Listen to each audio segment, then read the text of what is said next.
Hi, everyone. I hope we're live. There goes Cody. Cody can't stand it when I'm talking to myself. Oh, but he came over to see what was going on this time. Can you come up here and show people that you're actually here? Come on. You're not imaginary. You're a real dog. Come on. You could jump up here. Come on. Come on. Oh, ow, you. Can you see him? I can tilt it, can't I? There he is. He's here. He's such a good dog. I can't imagine life without a dog.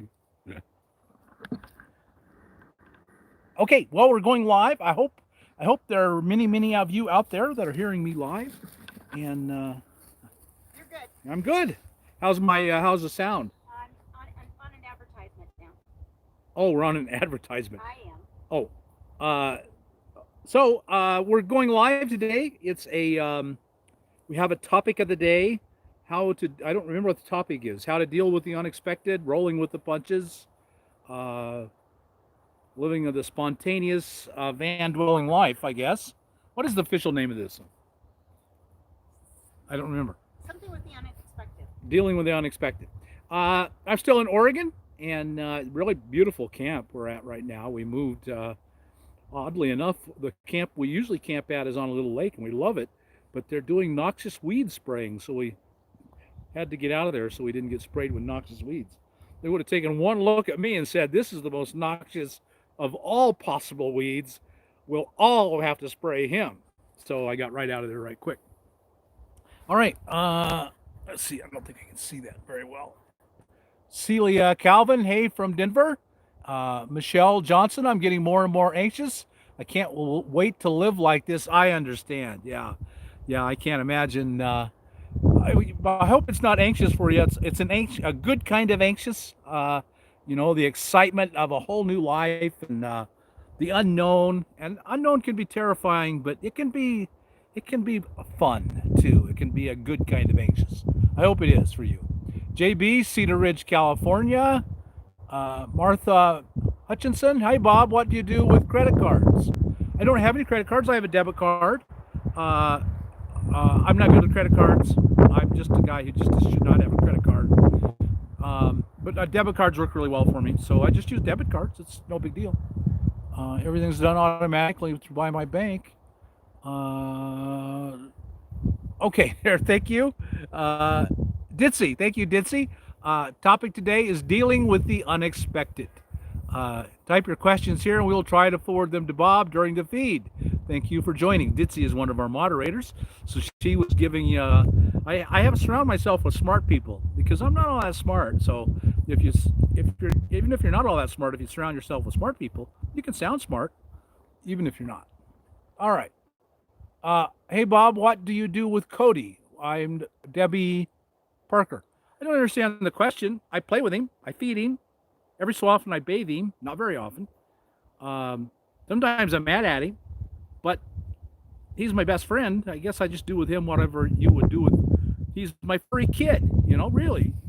That's a saying. People say my furry kid, and he is my furry kid. So I do everything with him I would do with a furry kid. Okay, let's knock out the announcements really quick. That's not the announcements. Announcements. First, we have a job opening. I love doing these announcements. It's not a great big job. I think he has like 4 openings, but I think that's worth taking the time for. This is from Greg. It's a seasonal summer job on a golf course in Hewlett, Wyoming. I don't know where that is, but I love Wyoming. I spent a summer in Wyoming, and some of it's really hot and high plains, and that's not real pretty. But boy, some of Wyoming is spectacular, and so I really love Wyoming. It's from Greg, a Howard supporter and a golf pro. They have openings for bartending and waitressing. They're 6-hour shifts. You can make from 120 to 150. I'm assuming that's a day. 6-hour shifts. You can make from 120 to 150 a day. It's probably a lot with tips too. I would assume. I don't know. Um, Free full hookup sites. That's really good. Laundry and golf included. And so that would be a great thing. So if you're looking for a summer seasonal job, which a lot of us are, uh, contact Greg Johnson. Contact Greg Johnson and his email. So and don't write me. Don't ask any of us. We don't know anything. You got to call, you got to email Greg at Greg Johnson 777. And it's spelled just like it sounds, GregJohnson 777, three number sevens, at yahoo.com. Real simple. Greg Johnson 777 at yahoo.com. Or you can text his phone number 918-568-1389. I love it when there's a multiples of a number, three eights in there. So you can text him at 918-568-1389. That'd be fun. You know, you get your days off. You're in Wyoming. You can go explore Wyoming. Get paid pretty well. Free campsite. That sounds like a great opportunity. And usually you meet new people and it's fun. I was a campground host for years. I enjoyed it. So if I were needing a job, this is one I'd be jumping at. Wish list for August 1st, minivan recipient Esther. It's a no-build. Help furnish her 2006 Honda Odyssey. So we're doing that right now. Esther's here in camp. We have her 2006 Odyssey. We are getting it all ready for her to move into. And there are things she needs. And so you can go to our wish list on Amazon and purchase those things. Then they will send them to us here in Oregon, and she will get them all. We're very careful with our donors' monies. We have very high integrity, so everything you buy will go to her, and it won't go to anyone else, and it won't go for any other purposes. Okay, so use this link, and you can get to the wish list. It's https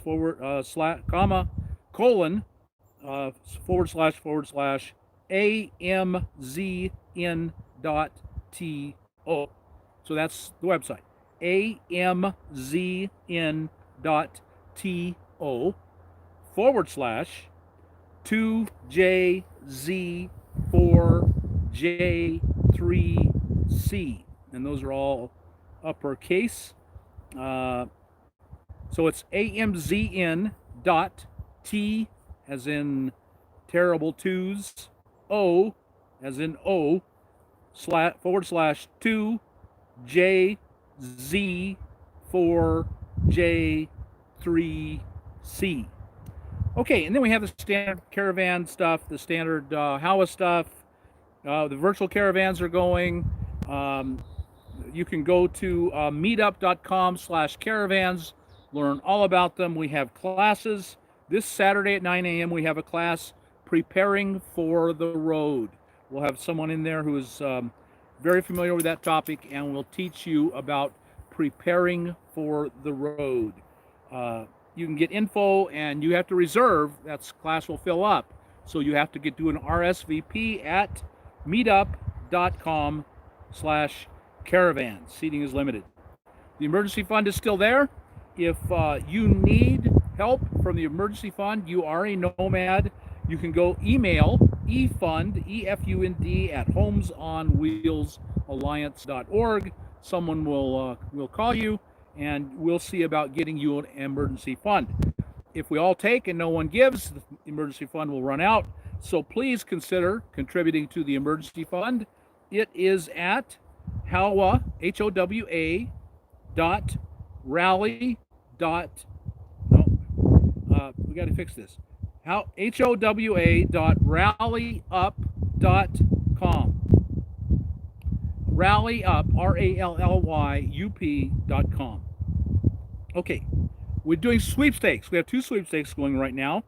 Tom at We Roll has donated one of his trailers. It's the 6x10 We Roll trailer, and so you can go and buy. You can buy tickets, but no purchase is necessary. It is a sweepstakes. It is not a raffle. It is a sweepstakes, so no purchase is necessary.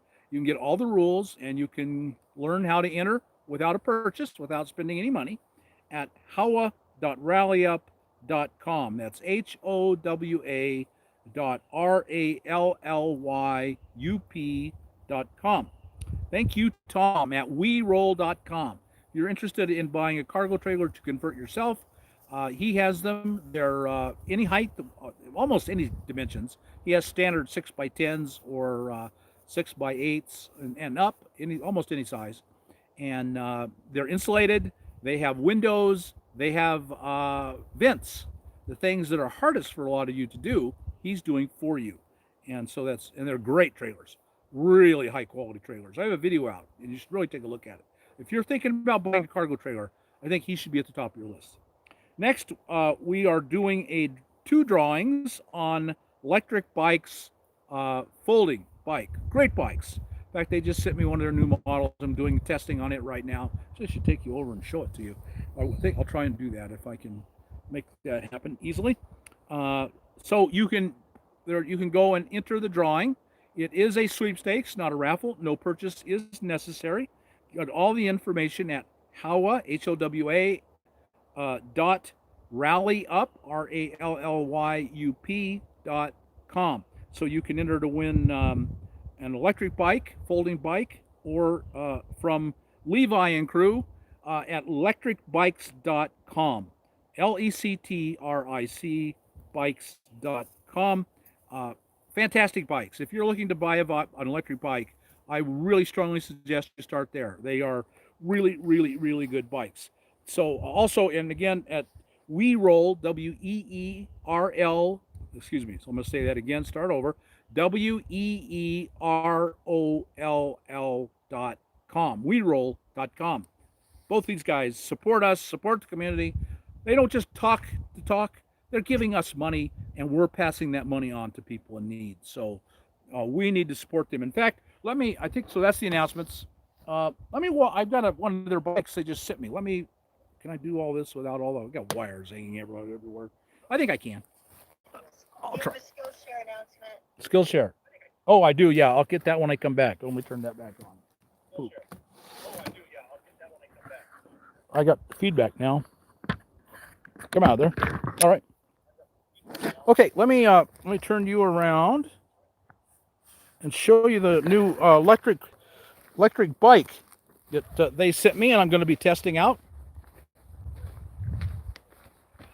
So he just sent me this, and I just assembled it yesterday, and I haven't even ridden it yet.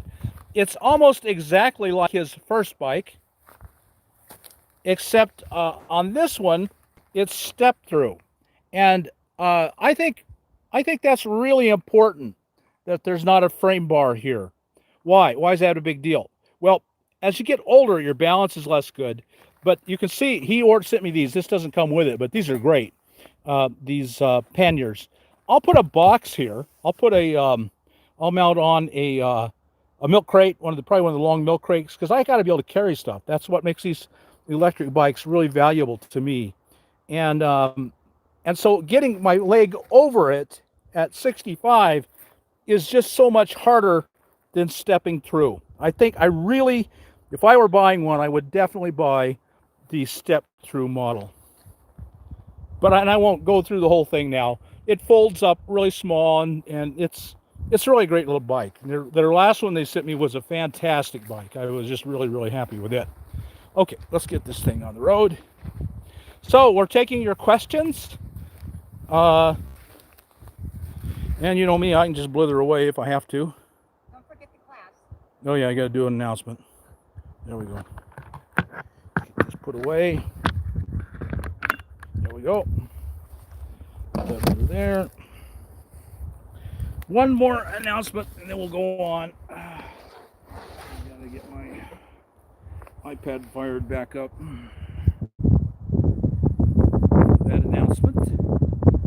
Okay, wish list, Skillshare. There we go. Okay, I'm doing something a little different. I have created a Skillshare class that is going on Skillshare. We'll put it other places too. Right now, it's just on Skillshare, and it's up live. You can go take this class right now at Skillshare, and I'll get you all as it goes out in more places. I'll let you know. But I already know what some of your objections are going to be. One of the things I determined as soon as I started with my website is everything I know will be free to everyone who wants it. And that is a commitment I made in 2005 when I started my website, and it's true. It's absolutely true today. Everything I know is available to you. It's all on my website, cheaprvliving.com. It's all on my uh, the YouTube channel. I think I've covered every topic multiple times. Hours and hours worth of knowledge and everything I know is available to you for free. But it's hard to find. I mean, let's face it, people write me all the time and ask me about a subject, and I just go and find the video on it and send them the link and say, go watch this. Or I'll find them the blog post on it and say, just go read this. I also wrote a book. Now, the book, if you buy the hard copy of the book, it's How to Live in a Car, Van, or RV. And it's on Amazon, and you can go to Amazon and buy it right now. The hard copy, I think it's like $7.50. I tried to keep it as cheap as I could. It's a paperback book, so it doesn't need to be too expensive. Uh, and it's on Kindle for $2.99. I mean, I think that is very, very fair price for a Kindle book. You hardly ever find them for less than $9.99 anymore. And so I again, I want my information to be available to everyone. But it was a lot of work creating that book, and I do make a little money on it, and I don't make making a little money on it. It's my hard work, and that's the way this country works: is you work hard and you make money on it. That's how it works. If that makes me a bad person, then I'm a bad person. That makes this a bad country, then, doesn't it? Because that's the way this country works. That's the way you work. You probably have a job, and you don't go to that job and work for free. You go to that job and expect them to pay you. And so I worked and I expect to get paid, and I got paid. I do get paid. I still get some money on that. Not a lot, but a little, and it's fine. Um, so it's the exact same thing with Skillshare. So I'm putting all my knowledge into a course on Skillshare right now, skillshare.com. It's a class course. They have courses on a million things. This is a topic that isn't on there. We couldn't find any other topics on van life, and I think that's a lack. There should be classes on there. And I get people that write me all the time, I mean, routinely, and they want to pay me to mentor them. And of course, I always say no. Everything I know is available to everyone for free. And I don't want, and I don't have time. I just can't take the time. They could pay me $100 an hour, and it wouldn't be worth the time to me because I don't have enough hours in a day as it is. But I can create a course on Skillshare, put it up there, and it's there forever for anybody who wants it. I don't have to commit my time. And I will be there or KC, and actually I think KC is probably going to do nearly all the typing. I might tell her exactly the answer to people's questions. We will give you very personalized questions. You will be like getting a mentor. And I think of this live feed as mentoring. I like this to think of this as that's why half of them are just open questions. You can ask any question you want. You want a mentor? You could come here. Now, we don't always get to all the questions, do we? We try to get to a lot, but I talk too much, for one thing. Answer in depth too often. But sometimes that's just what you need. You need someone to help you. And who are you going to ask? No one. Go find another YouTuber that will answer your questions on a routine basis like this. You email me. If you can find my email, and it's not all that hard, it's out there. If you email me, I will write you back. I feel ethically obligated to help everyone who comes to me for help, personally. And so if you come to the YouTube channel, I will answer every question I can. If you come to I don't answer the comments. There are too many. I just can't possibly answer all the comments and all the videos. I tried.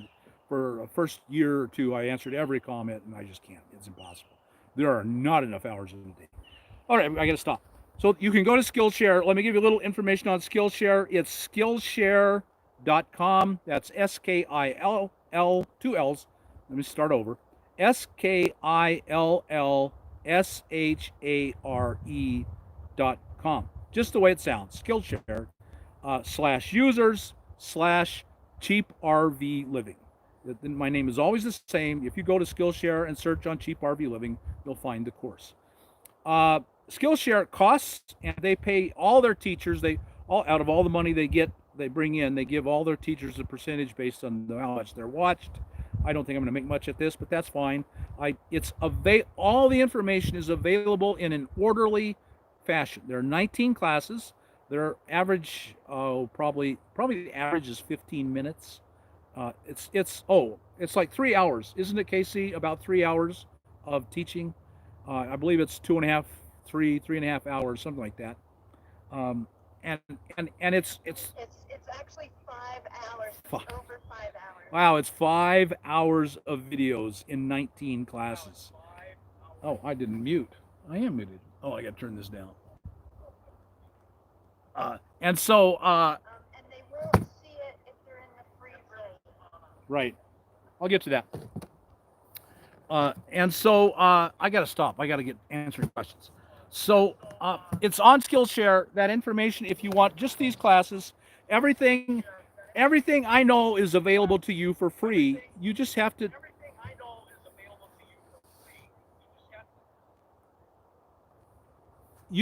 be able to search for it on the YouTube channel or on my cheap RV living, or you can go in, or you can buy my book for $2.99. It's pretty well covers it. Uh, or you can go on Skillshare and find it all in one organized place. Let me tell you a little bit about Skillshare.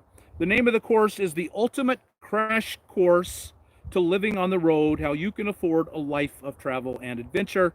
But if you just go to Skillshare and search on Bob Wells Teacher or Bob or Cheap RV Living, you'll come to my channel. Um, Now, it's not free on Skillshare. Again, they'll get a percentage of whatever they make. I don't know how that works yet, exactly, but we'll find out. Uh, you can pay $8.25 a month, which works out to be $99 billed annually. So you got to pay the $99 right up front, and then you're done for the year. There are so many great courses on so many great topics. I think it might well be worth it to you anyway. Or you can just buy it month to month, $19 a month billed monthly, and that might be something for you to look into as well. Um, they have a special offer going on right now. It's if you watch this video later, it's August 5th of 2020. Right now they have a special offer, 40% off your first year of premium, and you have to have premium to watch my videos, the video course. That works out to $4.95 a month. You have to pay $59 upfront one time, and then that gets you the next 12 months. So after that, after the first year, it reverts to $99 a month, but you wouldn't have to sign up again if you didn't want to. And so there you go.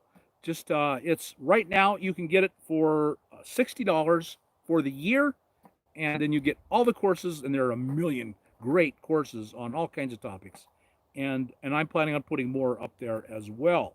So with time, I hope to get up at least one more course this year, and we'll see about that. There are 19 courses. I'm not going to read them all to you. It's about, it's just all the practical stuff, how to make money on the road, dealing with your fears, getting rid of your stuff, 3 types of camping, which vehicles to choose, how to go to the bathroom, how to cook in a vehicle, how do you go to living room and the bedroom, and how do I get mail, solar and electricity. I cover the basics of all the topics you might be interested in. I'm done. No more. Let's answer some questions. Okay. Card number 1, live feed. D. Redondo, what has been your worst Nomad experience? How did you bounce back? Well, the first night was my worst experience. I literally cried myself to sleep. I was going through a divorce. I could no longer afford, she got half my income, and I'm no, I'm that's not, it's not a complaint. I agree. I don't have any problem with that, but it's true. I couldn't afford to live, and so I moved into a van. My first night in the van was by far my worst Nomad experience, and since then they've all been pretty darn good. I've been pretty afraid a couple times. I've had 2 bear experiences where they happen so fast uh, that you don't really have time to be afraid. But I thought, I could have been hurt here. I could have been mauled. Um, but I guess the worst experience I had was I ran into a mountain lion deep in Montana mountains near Yellowstone. I was actually in Montana, and Cody didn't come home, and I was convinced that Cody had been eaten, and that was why the mountain lion stepped out in the path in front of me. Cody hadn't come home from our morning walk. We always went on morning walks, and he was always at home when I got home, and he did not come home. And so about 4 hours later, I went looking for him, went out the exact same path, and I ran into this mountain lion. And I thought, uh, first I thought the mountain lion was going to eat me, but he lost the element of surprise, and so I think he did not. Without the element of surprise, he wasn't going to come after me. But my first thought was he killed and ate Cody, so he's not hungry, so he doesn't want to mess with me. Uh, that was probably my worst mount experience on the road. I thought the rest of the day I was convinced that Cody had been killed and he never came home. And then that evening, I got a phone call. I was outside of West Yellowstone, Montana, which is in Montana, but it's right on the Yellowstone border. I could have walked another couple hours and been in Yellowstone. So that's all really, truly wild country.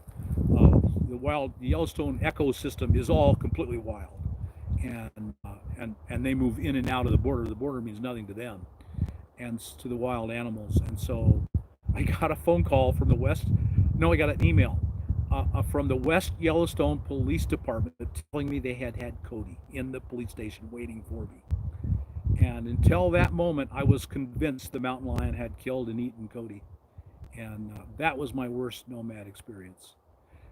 Second worst was when I lost Homer, the dog I had before Cody, the day I had to put him down. And of course, that's not about being a nomad, but it's just one of those really horrible experiences. So that was, I haven't had bad experiences as a nomad. I've been broke down on this side of the road. I've never run out of money. Uh, they're not bad experiences. They're just experiences. They're only good or bad because we think we name them as good or bad. Your dog being killed and eaten by a mountain lion's a bad experience. And I can decide not to call it a bad experience, but it was going to be a really bad experience. And my response uh, really said a lot to me about who I am. I was on this long summer trip in Wyoming, and I love Wyoming now. But as soon as the more I became convinced that Cody was gone, the more I knew I'd wait a few more days, just be absolutely certain, however long it took, and then I would quit that trip, go back to my best friend, and camp with him the rest of the summer. And so, it really stood out to me as much of a loner as I am. I spent that whole summer alone, absolutely not with no one except clerks in grocery stores. At that moment of primal need, I was going to go find my best friend and be with him. There was not a doubt in my mind about that. So that told me a lot about myself, that I need a connection, and a connection to Cody is enough. But if I lose that, I got to have a real connection to another human being in that moment of tragedy. Okay, I'm done. Greg White, please talk about roadside assistance options. I will be boondocking in a step van who will go off paved roads to help a bigger vehicle. So I'm assuming you're asking roadside assistance who will help bigger vehicles off road. Oh, that's very specific. I probably don't have a good answer for all of that. Uh, I personally don't carry a roadside assistance, and I know everyone tells you that you should. Uh, First, 99% of roadside assistance won't help you once you leave pavement. And that's where I'm going to need help. If I'm just broke down on the side of the road, I'll pay the $100 or 100, $200 to get towed in. I figured it out once. I did the math. I've been on the road now in 12 years, and I think 1 or 2 years I paid for roadside assistance. So if I'd paid, let's say I'd averaged $70 a year for roadside assistance, I would have paid nearly $1,000 in 12 years, and it probably would have been more than 70. I'm just guessing. I would have paid $1,000 in the last 12 years. Would I have gotten my money's worth out of that $1,000? Not a chance in hell. I've been towed maybe 3 times um, in the last 12 years. I can think of 3 times, so I'm probably not thinking of some. Maybe 4 times. I certainly have not gotten $1,000 worth of tows. I only had one long tow. I was broke down in the middle of nowhere. I was pulling my trailer at the time. He had to come out. It was $160. He had to take both me and the trailer.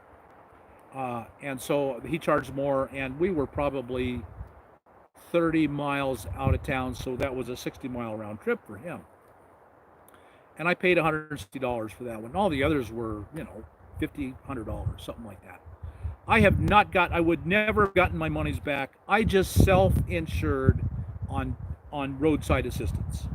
Would it be faster because I went with AAA? Possibly. Maybe that would move me back up and further in the line. I have my home with me, and that's what people forget when you're thinking about this. My home is with me. Uh, one time I broke down. One time I broke down in a gas station in the gas pump. I had to go. They weren't going to like it if I stayed there at that. But another time another time I broke down on the side of the road. A cop pulled over, and he's the one who called the tow truck. So he came right away. In fact, I got it fixed that day. It was the easiest thing in the world. This was in Utah. My experiences with Utah have been very, very good. People are good and kind and helpful. They're not trying to rip you off at all. My experience with the Mormons in Utah has been really good. And uh, the other one was in Nevada.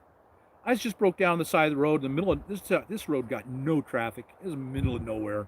And so I just spent the night on the side of the road. I was safe and made dinner, uh, watched a DVD, went to bed. But next morning, I stuck my thumb out. Someone took me into town, and I got a tow truck. It's no big deal. We make too big a deal out of this breaking down. Okay, so I don't, for me, I'm self-insuring. I'm not paying roadside assistance. Everyone says you should, and yes, you probably should. Uh, Now, your next question is, they're not going off road, and you're absolutely right. They'll come to the edge of the freeway, and if their winch line will reach out to you, maybe they'll pull you in. They'll come to the end of the paved surface. They're not going off road, and I've seen that experience. When I was a campground host, uh, I would have several people who they wouldn't start, and we couldn't get them started, or they'd have a flat, and they all called roadside, and most of them had AA, but some of them had others. The insurance companies off offer roadside assistance, and some of them had insurance through them, uh, and no one would come out because we were in a campground in the national forest. They would not come out to us. So how do you get roadside assistance? And there it becomes a pretty big deal because a tow can be $1,000. If you're 20 miles off road and you're stuck, and it could be $1,000. That's a pretty big deal now. It's probably worth the insurance. I only know of one way to get it, and this is going to take a long time to explain, so I'm just going to gloss over it. Spot. If you know about the Spot devices where they keep track of where you're located, they offer roadside assistance as an add-on to your Spot plan. And I know someone who did it and used it. They were deep in the backcountry. They used the Spot device to get roadside assistance. It came to them and it didn't cost them a thing. So it's for real. And I'm not going to try and give you the details because I don't remember. The Spot ends up being pretty expensive because you're getting a lot. I'm not even going to go into the details. The Spot is well worth considering. I think it's going to end up costing you $200 to $250 a year for all their services, including roadside assistance. And you get a lot for your money at any time, unless you're just in one of the few places where you cannot get satellite service. You push a button and someone's coming to help you.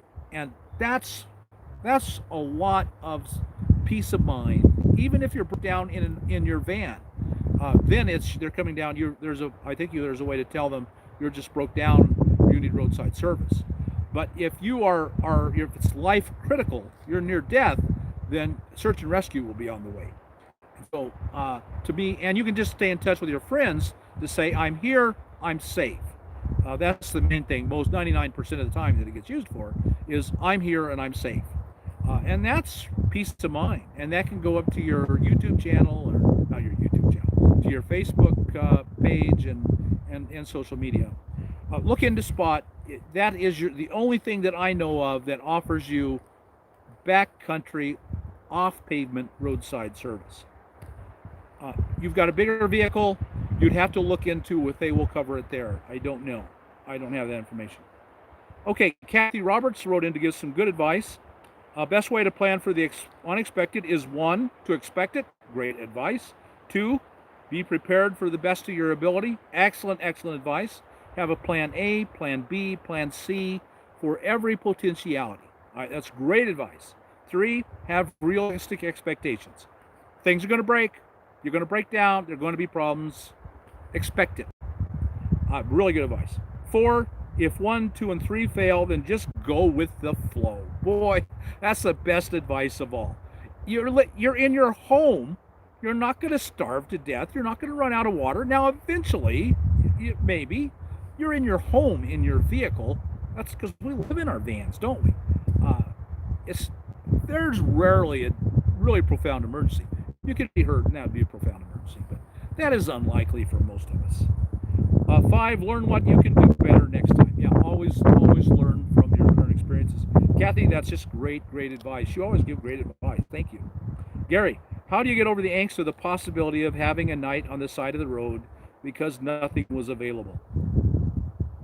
Again, you're in your home. Just try to remind yourself of that. I don't have to worry about getting home. I'm in my home.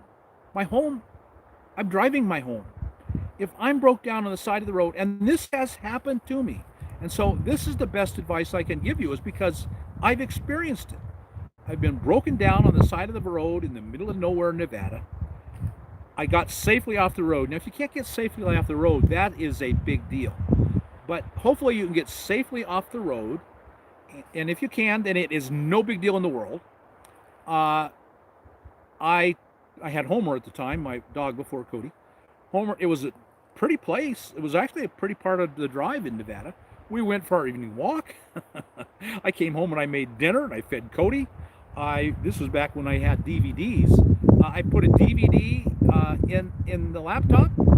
I watched TV. I read a book. I went to bed. Next morning, traffic picked up. There's really often no traffic in the middle of the road in Nevada because there's nothing there. And so the next morning, a guy came by, took me into town. It was like 30 miles. I just told you the story. And he went out. I went out, drove out in the truck with him. Homer and I both got in the truck. We went out there. We put it on the rig, and we drove back in. They fixed it that day. I was never interrupted in any way, shape, or form. That cost me $160. That's the most important thing. Like Kathy said, have an emergency fund so that you can cover that $160. So I gave him the $160. That night I slept exactly where I was supposed to sleep. It was no big deal. And I can look back now at that experience and think that was a good time. And I can use it now to help someone else. That's the one thing that's so important. You experiences hardship so you can help someone else experience hardship. That's the way this life works. And if your life isn't working that way, you need to change your life so it is. The reason we go through things is so we can help each other through them. And I look back now at that as a great experience because now I can sit here and tell you it's no big deal. Your home is with you. And so you are helped. I was helped. Life is better for all of us. And if we will see this life as a shared experience, a cooperation between you and me, and not a competition. And that's how we live our lives, isn't it? As competition. But if I see this as a cooperation, my experience helps you. That's a wonderful thing. And so your home will be with you. And so what really bad thing's going to happen? Now, I mean, if you go off the road and you roll over and you're at a buried ditch and no one can see you, terrible things can happen. But, what can I tell you? Is the worst possible thing going to happen to you? Probably not. And if it does, can I help you? No, I can't. Live ready. Live without expectations. And Kathy was really right. Live your whole life expecting the worst and getting almost never the worst. Getting pretty good things nearly always. Okay. And remember to breathe when unexpected things happen. That's really good. If you will develop a life of meditation, a life of learning to slow your mind down, being calm, that is probably the most beneficial thing you can do is just learn this is no big deal. Uh, I'll roll with the punches and it'll be okay. And after you've, it's a mindset. This is really a mindset. And Ann is really right. It's a mindset. Remember to breathe. Make it a lifestyle in your life at hard moments. Take a breath, slow your mind, center yourself. I know that's a thing we just say, but it's almost a real experience. Center yourself. It's going to be okay. I've been through bad things before. I've been through a lot of worse things than this before. Count your blessings. There is almost nothing better in life than counting your blessings. Uh, think about all the great things in my life. This isn't so good, but I still think I will be able to turn around and look back at this and count it as a blessing, and count it and laugh at it and smile at it. And if nothing else, this bad thing, this apparently bad thing that's happening right now, I can turn it into a good experience in the future by helping someone else with it. You can always find a blessing, almost always, in even in the worst tragedies. And I'm a person who had some pretty bad tragedies and went years and years without finding a blessing, but can now find some in them. Remember to breathe. Good advice. It's mental, it's the mind, it's the heart. That's everything. If you work with your mind, centering yourself, remembering to breathe, it's going to be okay. Count your blessings, positive thoughts. Absolutely nothing wrong with counting your blessings. Thinking about all the good things that have all the out. Think of the bad things and how they really weren't that bad. Uh, then and then turn your heart. Determine your heart to be okay. This is going to be okay. I'm going to get through this. It'll be fine. Remember to breathe. Gene and Gene. Gene with a G and Gene with a J. We will get stuck due to we all get stuck due to sand, mud, or rocks. It is a matter of when. What equipment should a Nomad have for getting unstuck without a tow truck? I'm going to actually do a video on that really soon. In fact, it's scheduled maybe next week, and then it'll be another who knows how long before it gets edited and posted. The most important thing to have is a air compressor and air down your tires. Whatever you're in, air down your tires to at least half. If you have 40-pound tires, you can go down to 20 pounds. If you have 80 pounds tires, you can go down easily, comfortably to 35 or 40 pounds. And if you're lightly loaded, you can go lower than that. If you have 40-pound tires, you can probably go down to 10. Drive very, very slowly. Don't build up heat. And then they got to be aired up before you hit the pavement. Don't be driving around with 10 pounds on 40-pound tires or 20 pounds on 80-pound tires. Don't drive 30, 40, 50 miles an hour down the paved road with that. You'll damage them. You'll lose them. So that's why you carry a compressor. The single most important thing you can carry is a compressor, and air your tires down to half. See if that works. If not, go down another half of that. And then beyond that, you're looking at your weight limit. How much heavily loaded you are. Will you break the bead? You break the bead and you're done, because you're not probably going to get that bead back on out there in the middle of nowhere without much. You can buy a $100 compressor, 12-volt compressor that will air up any tire, air up all four. Air them all down if you got a four-wheel drive, all-wheel drive, air all four down. Air down at least the drive tires, two of them. That's most important. And then a snatch strap. Doesn't take up much room. You can buy a very good one for 30, 40 bucks. Someone comes along with a hook. You have, make sure you have a D-ring with it and learn about how to use them. And a snatch strap. Those two things, an air compressor and a snatch strap, are the most important things to always carry with you. They're the most important to getting out. To get yourself out. And then there are recovery boards. But that's more of a video than I need to. I think that's more detail than I need to give you. A set of recovery boards is number 3, or maybe up higher.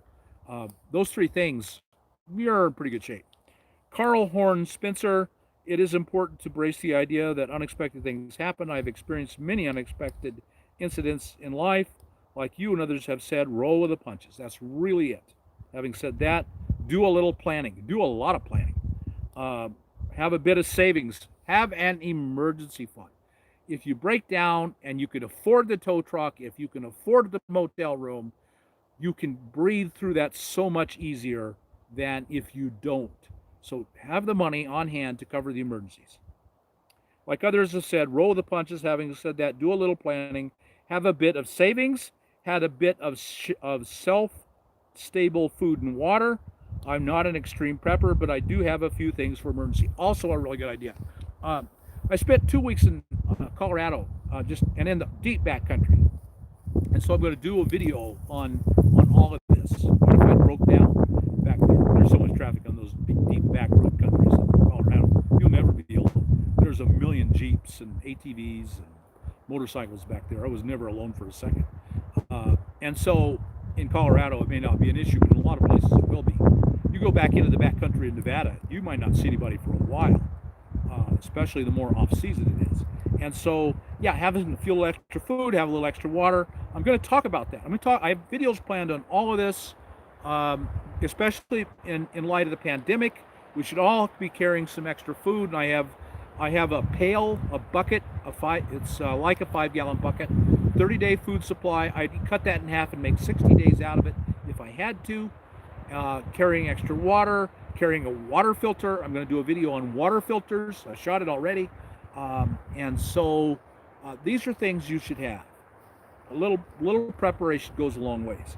And again, I think of it as a learning experience for you and a way to help others. And if you will see that as I've been given this experience so I can help others through when they experience it. And then share it with other people. And that's a really good thing too. LN. Bob, what happens if my vehicle brakes go down? Since you know many places that you go and disperse camping, do you know local mechanic shops in those areas for repairs? Thank you for all your knowledge and efforts that you put into these videos. Thank you for your kind words, LN. No, I'm in a lot of small towns that I don't know. You just go with whoever's there. A lot of small towns, there's not many options. And I think I've been in some small town shops that didn't do real well by me. But that just happens. And what are you going to do? And life, that's just an experience we have in life, isn't it? And so, no, you do your research.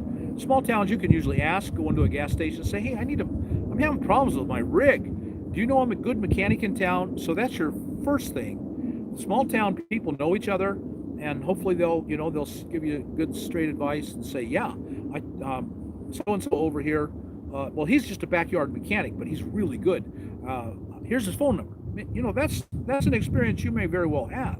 So this is the local shade tree mechanic, and he probably won't overcharge you. Might even do it for free.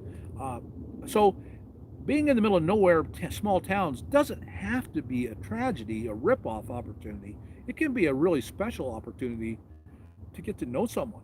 And like I said, I've had a couple of experiences in Utah because the black country of Utah is so fantastic. And I've spent quite a bit of time in the back country. And my experience in Utah has been just really exceptionally good. Small town guys, and not so small town, St. George, I had to get mechanical work in St. George. St. George is a big town, has 2 Walmarts. My experience there was just really good. And so, don't think it's going to be a bad experience. Expect a good experience. And if it's not, then that's fine too. No expectations. Have absolute minimum expectations. This is going to be fun. If you can look at the upcoming difficulty and not see it as a difficulty, but as a difficulty that's going to be fun to overcome and to share with others and to look back on. I could tell you stories I've experienced and look back at them now fondly and with a smile. And if you think about your own life experiences, especially if they're shared, any kind of a shared hardship is one of our best memories in life. Going through bad times with other people is really a good memory for all of us, I think. Okay. Wine and brew. How do you plan for roads that might not be so good? or dirt roads that you aren't sure about before you take them in search of nomad camping. Also, I've heard that many highways, especially in the Midwest, are filled with potholes. Does this ruin your vehicles over time? Dirt roads, yes. I have a list. I just gave you three things I would always carry if you're getting stuck as a potential. If mud is a potential, and on a lot of back roads in America, mud is if you get enough rain, it turning into a quagmire and you being stuck in mud is potential. In the desert Southwest, in particular, but in other places too, sand is always a potential stuck. So, air compressors number one, air down your tires, be able to air them back up before you get on the highway. If you can't, drive very, very slowly on the highway. Just you're going to inconvenience people. You cannot drive at full speed with aired down tires. That will get you in big trouble. Air down your tires to half of their weighting, their rating, half of their rating. 80-pound tires go down to 40. I will usually go down to 35. 40-pound tires, I'll go down to 20, maybe 15. And that's going to really help almost any stuck situation. Then have a snatch strap. Someone comes along, they can pull you out. And then the recovery boards that you dig out and you slide them under your drive wheels, and then the drive wheel catches and drives up on them. They can work really well. Those are the three things I recommend. Have a little extra food and water always in your rig. Have an extra blanket, extra sleeping bag. Just think ahead a bit. Okay, what else did I miss? Dirt roads. Can it do more damage? Yes, I think it can. I think especially your front end. I don't think it should do much damage on anything but your front end. And over constant wear and tear on your front end, I think will bring premature failures. It will. So instead of front end parts lasting 175, 200,000 miles, maybe they'll start wearing out at 150. And so you'll put in new, I don't even know what all those things are. I'm not a mechanic. You'll start putting in new things at 150,000 instead of 175,000. So yeah, I do think there will be more spending a lot of time on rutted back roads or even rutted paved roads will in fact cause your repairs to come earlier. But still, if it's at 150 instead of 175, that's that's not that bad. Uh, and I'm just pulling numbers out of the air. I don't have any basis for knowing that, but I think it's fair. Um, it doesn't ruin your vehicle over time. It really kind of is hard on your suspension points. You'll wear out you'll certainly wear out your shocks much faster. The factory shocks are usually crap, so your factory shocks will wear out really fast. The more off-roading you do, the more beating you apply to them. Even so, sometimes it's really worth the money to spend money and buy high-quality shocks that will protect the rest of the vehicle at the same time. So spend the money on when you replace your shocks. You spend much time off-road, on rutted roads, on potholed roads. Replace your shocks with high-quality ones, and they will take a lot of the abuse and spare your vehicle the rest of the drivetrain and front end parts. That's good advice, I think. Okay, here we go. Oh, there we go. Express Van Man. Hi, Bob. Are there any products out there to help a van get stuck in a national forest land? Yeah, I just went over that. Go back when this comes out and watch it again. Basically, the big three are a compressor, air down your tires. That's number one thing. You air down your tires. A lot of times, that's all you got to do. Number two is a snatch strap. Someone comes along, they can snatch you out. Number three is recovery boards. They have nubs on them, top and bottom. They grab. You put them. You dig. You got to have a shovel. I guess that's number four. You got to have a shovel of some kind. Although your recovery boards can be used as shovels. It's common that they're shaped so that your recovery board can be used as a shovel. But carrying a small shovel should be a good one. And so shovel that out. Also, the lithium tiny little jump boxes. I'd say always carry one of those, because if you get out there and you leave your lights on and you're in the middle of nowhere, the jump boxes you got to have one of those. So that's another thing I should have been listing all along.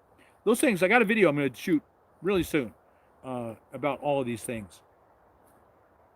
Ramanaki, I think for lone females, it is a much more complex situation. We have to be situationally aware and listen to our gut. And I think that's a valid point. I think it's exaggerated. Out in the middle of nowhere, it's exaggerated. You are infinitely more likely to find someone who will come along and bend over backwards to help you in any way possible. That's infinitely more likely than to have someone that comes along and wants to harm you. Uh, in the city, I think just the opposite. Near population centers, then you really have to be careful. I think that's an invitation for problems. But in the backcountry, I don't believe that's true. My experience has been in the backcountry, the bad guys aren't out in the backcountry looking for victims. There aren't enough. It's not worth their time. They're not going to go out day after day after day driving around empty back roads and the weird possibility they're going to find a lone female. That just isn't going to happen. That doesn't even make sense. It's silly. It's a silly thought. No, they're driving down roads near population centers looking for a single woman that's pulled over in problems. Near population centers, be worried about this. However, it's still possible out in the middle of nowhere. And then you're talking about self defense, being armed with whatever self defense tool you think necessary. That's a whole other topic for another day. I think every woman in America should take a self defense class. I hope that none of you will ever use it, and I think that you are very unlikely to ever use it. But I think the confidence, the self confidence, and I think you should take one every year for the rest of your life. Make it a routine. I'm not saying take karate, I'm taking once a year self defense class. I think that confidence that will give you will prevent, it's extremely unlikely to begin with, but that will make it even more unlikely. That confidence, you can look someone in the eye and you're not afraid. That's the most important and valuable thing a human can have. I can look you in the eye and I'm not afraid of you. I'm not challenging you. Be careful. That's one of the things a self-defense class will teach you. Don't challenge someone. Don't eye contact someone into a fight. But find a balance there of I'm self-confident, I'm not afraid, I can take care of myself. That's all you have to do the majority of the times. Not always. Not always. And I keep not telling you it's always. But so, yes, it is a little more complex for women, and then that's another topic for another day. Tammy's Passions. How do you weatherize your RVs so the pipes do not freeze? I've never owned an RV. I did own an RV. I don't ever talk about this. I don't think of this as my Nomad experience. For 1 year in Anchorage, Alaska, I moved into an RV and we hooked up to the pipes. I could not keep the pipe. It's 30 below on a routine basis. I could not keep those pipes from freezing. I gave it up. I thawed them all. I turned off the water. We didn't have running water in our rig. And so I just could not keep them from freezing. It's 30 below on a routine basis. And so I barely could keep us from freezing. That's another story for another day. I don't have an answer to your question. I wouldn't try. That's why I don't own an RV, is I don't want to have to face that. Heat tape in Alaska. Heat tape. Everybody who lives in a mobile home runs heat tape. They put on skirting. They run a heat source underneath. If you live in a mobile home in Alaska, and I have done that. I've lived in mobile homes, and we ran heat tape. It's got electric coils that runs through it, and you tape it all up, and then you put fiberglass insulation in wraps on top of that, and then you put fiberglass insulation on the skirting, and then you have a heat source underneath. What I tried to do to thaw them, they all froze up solid on my 1 year in an RV in Alaska, in an RV park. To thaw them all, and the black tank froze solid. It fortunately wasn't full, or it would have burst. What I did to unthaw it all was I went to Home Depot and bought a 500-watt heat lamp, and I bought 2 of them, and I aimed the 250-watt, 500-watt heat lamps. They burn a lot of power, but they throw a lot of heat, and it's very directional and aimed. And so I heated, I thawed everything else out, drained the system, and then turned it off for the year. I didn't even try. There was a bathhouse. My son was living with me. That's why I lived in it for a year. Horrible experience. I'd never, ever do anything like that ever again. I lived in a van for 6 years, and I'd do that again in a heartbeat. I know how to do that. Living in an RV in an extreme cold, most miserable experience I've ever experienced. Do not do it. Matt in Nova Scotia. What is the next best alternative for communicating in emergency when you don't have cell phone service, a spot, or an in reach from spot. They both work well. I have videos out on this, and I'm not going to try and replicate the videos. I gave a friend who spends an awful lot of time in the backcountry. I gave her an in reach, I think is the name of the device, a spot device, and a emergency locator, personal PLB, personal locator beacon. All PLB does is bring emergency if you're dying, and if you use it and you're not dying, you're going to be fined big time. So it does that. It does it better than all the others, but that's all it does. So she tried the spot and the inReach, which was satellite phone. I think it texted over satellite. I don't think you had voice with that. Voice would have been a lot more. I don't remember. You'll have to watch the video. And I gave her the choice. She had them for a year, and she broke. And I mentioned earlier, she's the one that broke down in the middle of nowhere and used the spot emergency service. They came to her in the middle of nowhere, deep into the backcountry. Didn't cost her a penny. She said that service was worth the whole cost. I think it was like $250 a year, but she said that was $250 well spent. That would have been $1,000, $2,000 tow. But she chose and owns to this day the InReach, which I think it connects to your cell phone. It's satellite. It connects by satellite, and it sends text by via your cell phone. So what you set up Wi-Fi connection from your cell phone to the InReach. This is the way I remember it. It's been a long time. Go watch these videos. Just go to Cheap RV Living on YouTube and search Spot or InReach, and those videos will come up. And she and I did it. I texted her in the middle of nowhere, and she texted me over the InReach. So I know it worked, and she knew it worked. And when it was all said and done, she kept the InReach device because that would allow her to get emergency service, for one thing. I'm dying, come get me, send the search and rescue. And it also allowed her to send text messages to her friends. And it was limited, and I think it's gotten a lot better. I think they've been, they were bought out by Garmin, and Garmin's a much better company than the old one. I forget what it was called. And Garmin does a really, really good job. And the new InReaches, I think, are very exceptional. That's what I would use. But I have videos on all that, and you can go look them up. I think so. Okay. So Janelle Kleppen, I think unexpected major illness is the most devastating unexpected event that can happen, ranking right up there with unexpected death or a partner for nomadic couples. Yes, sure, major illness is absolutely. I had my broken arm. I don't know if you can see that in this light. Where's it at? It's right there. That was a pretty major event. I could not use my right hand for 6 months. I broke it in August. I couldn't move any of my fingers or any part of my arm until starting in December. In December, we started breaking it free. So most all of August, September, October, November, for 4 solid months, I cannot use my right arm. Man, that is a major pain. And I was on drugs, heavy drugs, for a couple of those months. You can't drive. You got to let the pain drugs wear off before you can drive.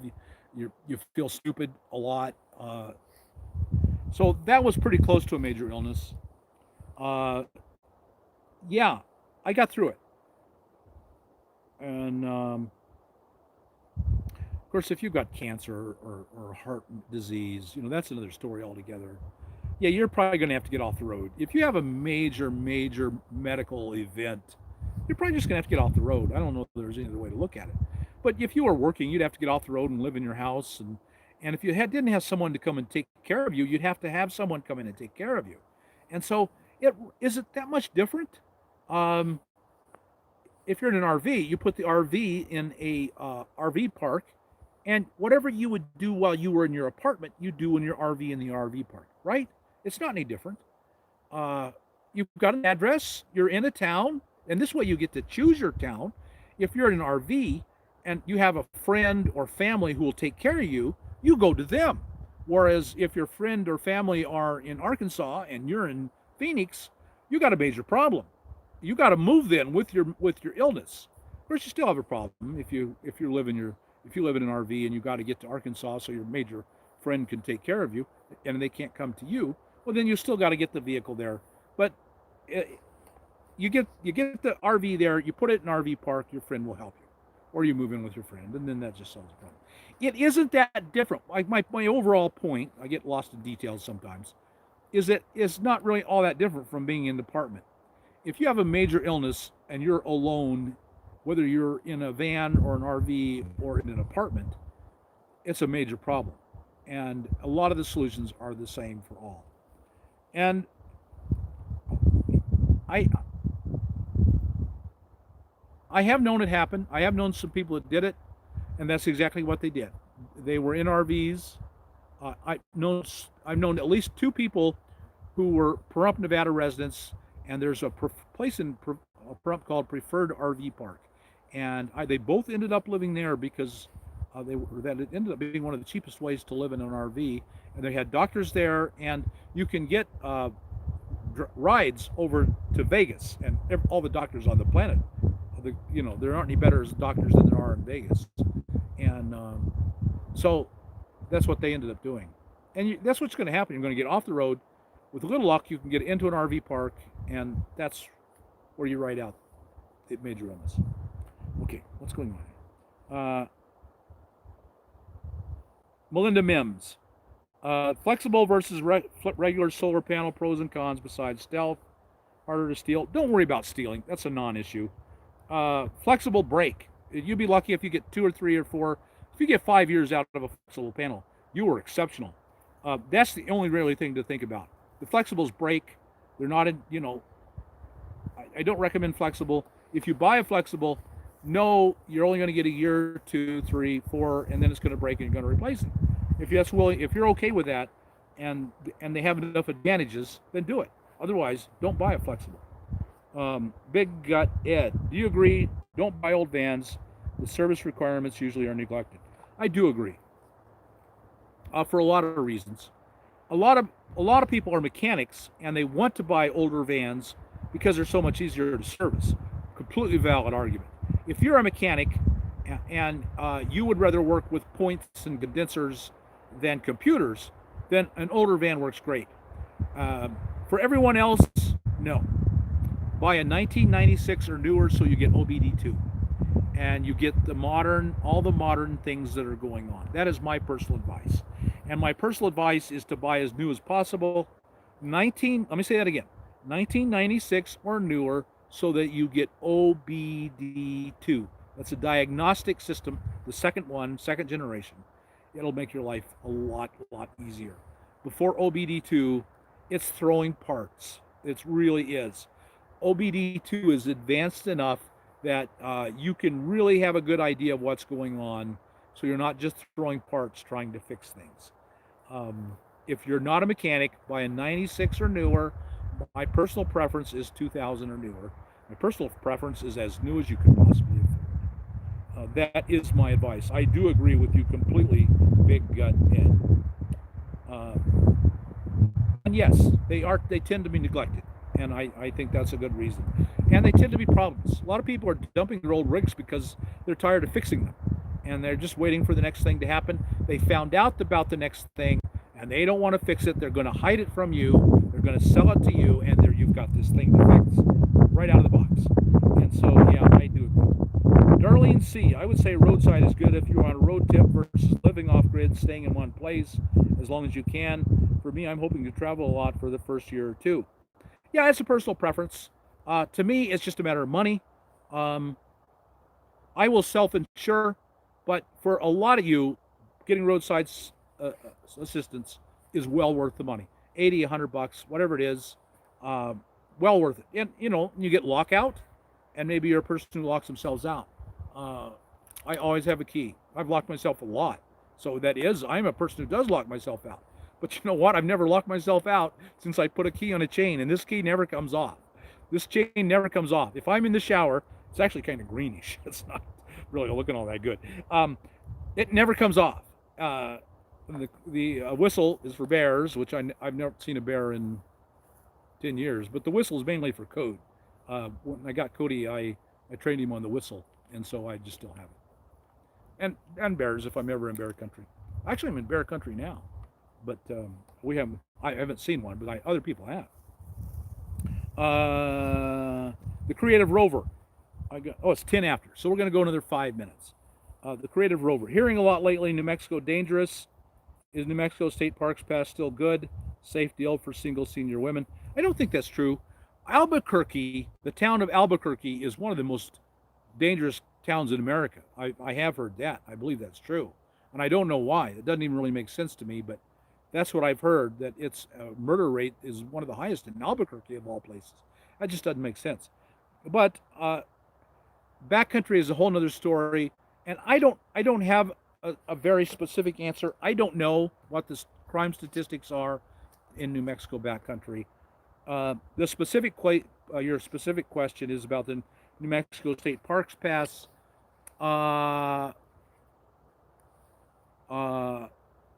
They closed for the pandemic. I do know that for a fact. Have they opened back up since? I don't know. You're going to have to go on just do a Google search on New Mexico State Parks, and then search on that, and you'll find their pages and find the latest current information. I don't have it. They did close for the pandemic. Whether they've reopened or not, I don't know. Would you be safe staying in them? Oh, absolutely. I wouldn't hesitate. I recommend all my friends to buy a New Mexico State Parks Pass. Nothing's changed. If it's open. I mean, if it's not open, don't buy it. But unless it's closed, yeah, I strongly recommend that you buy the New Mexico State Parks Pass.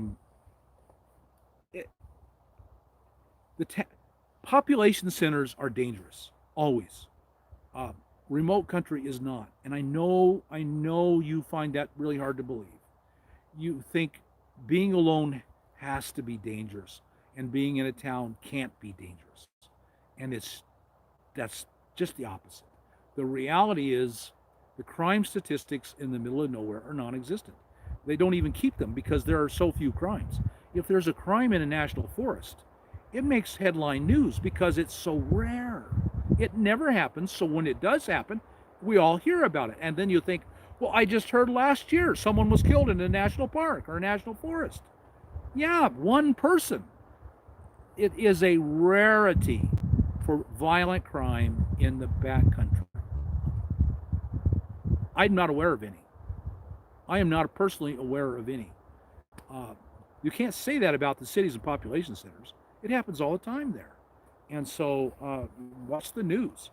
So get in the back. Your safest place is in the remote backcountry. Alan Christensen, I think our success as Nomad depends a great deal on how we mentally and emotionally deal with the problems, small and large.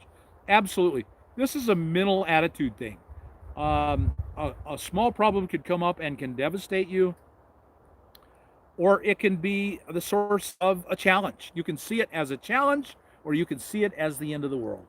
And our training in this society, from cradle to the grave, is to see everything as the end of the world. And why? To keep you docile, to keep you cowering in the corner of your home, your prison, your self-made prison, going to work every day, buying a lot of crap, being a good, productive citizen, because that makes society work really, really well. That is tremendous. You clinging in your apartment in fear is great for society, but terrible for you. And so that's what society wants. What's good for society, not what's good for you. And so we're all taught fear. We're taught you see it nonstop in every area of your life. And that's why I have to try and convince you won't die if you come out here, because society has taught you that you will. You step foot out of your house, other than to go to your work and then go right home and spend lots of money online, or spend lots of money in a grocery store or any kind of a store, retail store. Everything else is dangerous. Stay home. And that's what society wants. And you can either buy it or you can't. It's really an attitude of adventure is good. A little risk is good. A little discomfort is good. Okay. Leah Thompson, is there really a good roadside assistance company for RVers? I don't have an answer. I don't own an RV. I never have. Yeah, I think Good Sam is, and I don't know. I do. I think there. I think AAA offers a good RV package. Um, this is one you really need to go to an RV forum and do your research there. If you have an RV, and I'm assuming you're talking specifically about RVs, um, then go to an RV forum and do research on that. I have a forum, and I think we've talked about that a lot on my forum. My forum is cheaprvliving.com/forums, plural, FORUMS. So go there, and I think we will have covered this topic in great detail. Lisa Poet, so many unexpected things have happened. I got to Northern California, the damp air made my old van full of mold. Yeah, I had to get rid of it and learn how to keep moisture down in the van. Now I'm trying to figure out how to generate power without losing my new van stealth cred. Laugh out loud. Yeah, there are punches, there are rolls, there are problems that we have to roll our way through and figure out as we go. No question about it.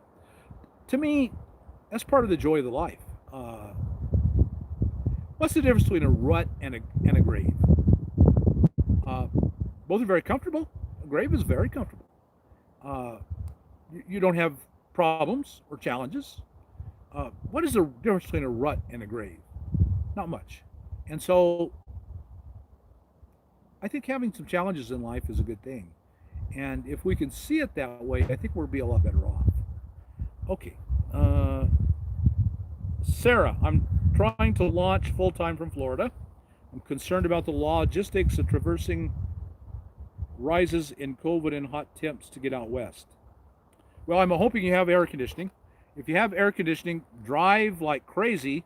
Drive all day and all night until you just can't drive anymore because you're in air conditioning. And when you stop, you can get gas out at the wear a mask.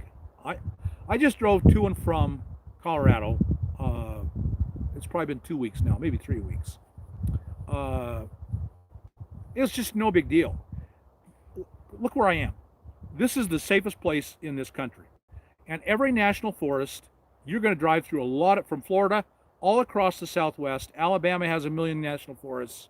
Louisiana has great national forests. There's tons and tons of national forests. You can go camp in and be all alone and not see anyone. No one will bother you. You'll just be alone and happy. If you're not comfortable with that, and if you have the money, then I was going to stay in motels, but would motels be safe? No, I don't think I'd stay in a motel. Personally, I would, if you have a decent rig, I would just stay in the truck stop. That's what I've ended up doing on cross-country trips. I just stay at truck stops. It's noisy, but it's okay. You adapt to the noise. And they're loud and they're light, and there's a lot of light pollution coming in. I would just stay at truck stops. Go, always wear a mask. If you have to go into the store, you got to buy food somewhere else. You got to go to the bathroom. You might have to take a shower. Be very cautious. Minimize your amount of time in any stores. Stock up.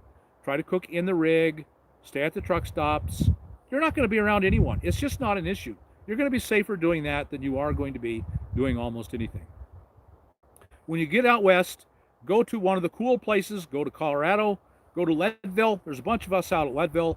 Although if you get out there too late, winter's coming in September in Leadville. Your problem in September in Leadville is cold, not heat. And that's true of a lot of Colorado. So go to Flagstaff. Flagstaff, the Coconino National Forest up, or the Kaibab National Forest near Williams, Prescott National Forest near Prescott. That's going to be comfortable in September. There's a lot of us out there. You can start to meet people. That's a good place to go. It's right on I-40. And so that would be a great place to go. I'd give serious thought to stopping in that country. You'll be out of the heat. September is not hot in that country. It's 7,000 feet. It's cooling down, but it's not real cold yet either. October starts to turn cold in that country. And now, if you're starting to run into September and October, you're starting to worry about cold as much as you're worried about heat, because at 7,000 feet and up, cold starting in October. Snow is starting in October. And so those will be your concerns. New Mexico has a lot of high country. You can get up 7,000 feet in New Mexico. The lowest place in New Mexico, I believe, is 3,000. And in September, 3,000 will be getting cool. It won't be cold. Actually, you could find a lot of places in New Mexico to stay. And northern New Mexico gets where you get into the high country. But high desert will be really cool. At 4, 5, 6,000 in New Mexico will be cool. So it really isn't. I don't know when you're coming, but if you're coming in August, August will be hot on most places. Not in Leadville. If you go to Leadville in August, it won't be hot. I have a bunch of friends in Leadville now, and it's not hot. They're very comfortable, and it's out of your way. If you were on I-40, you got to jump right up a couple hundred miles to get to Leadville. You can go to Salida, Buena Vista. There's a lot of places to camp along that area in Colorado. I think Salida is at 7,000 or 8,000 feet. That would be comfortable in August. Very comfortable in August. Probably stay more comfortable in September. Not be hot. Those places are all available to you. And then by October, you can start going down into the low country. 3,000 to 4,000 feet is fine. Sedona, Cottonwood, Prescott. The area around Prescott is at 5, 6, 7. 7's high, but a lot of it at 5 and 6. That will be comfortable, I think, into September, October. And then, Moab. Moab is a great place to be in. I'd go to Moab for sure in October. It won't be cold yet. Could be cool. It won't be hot. And then you can, and then go down to the desert. Go to Quartzsite. Pahrump. October is usually okay in Pahrump. It can be hot, but not more than 90 usually. And it's hot, but it's not unbearably hot in Pahrump. It's very dry. And so we'll be in Pahrump in October. Probably late October for me. I probably won't get to Pahrump for late October. And then November, we're in Quartzsite. We're back down to the desert. We're in our normal desert country. So my point to you is do a lot of driving until you get to the cool country, so you're in your air-conditioned car. Only stop for gas. Only stop for necessities. I would stay in truck stops along the way. They're all over I-40. You never have a problem finding a truck stop to stay on I-40, and I'd probably take I-40, and you'll be okay. And then you'll get out here in September. You can go up and get cool in September, no problem. Colorado, Flagstaff, Utah. September is getting cool in a lot of places in Utah. Well, Bryce, go up to Bryce. There's good camping around Bryce, and in September it'll be cool. You're at 8,000, 9,000 feet there. That's really cool. Okay, I think I'm done. That was it. Bubbles. What am I doing? Oh, I got all confused there. The guy said Bubbles, and Cody ran right over. Okay, where's it at? There it is. Bubbles. There we go. So, boy, I went a really, really long time, didn't I? Sorry about that. I love answering questions. I love helping people and sharing my knowledge, and so it's not a sacrifice for me at all to be as helpful to as many people as I can. It makes me happy. I'm selfish, really. I try to come off as such a nice guy, but being helpful makes me feel good. So really, I'm very selfish. I'm just making myself ecstatically happy by being helpful. So there you go. All right, folks, I hope you got something out of this video, out of this live. If you did, I guess I'll do a spiel. I'll just do it automatically. Like us on YouTube, subscribe to the channel, hit that thumbs up button, and we'll talk to you later. Bye.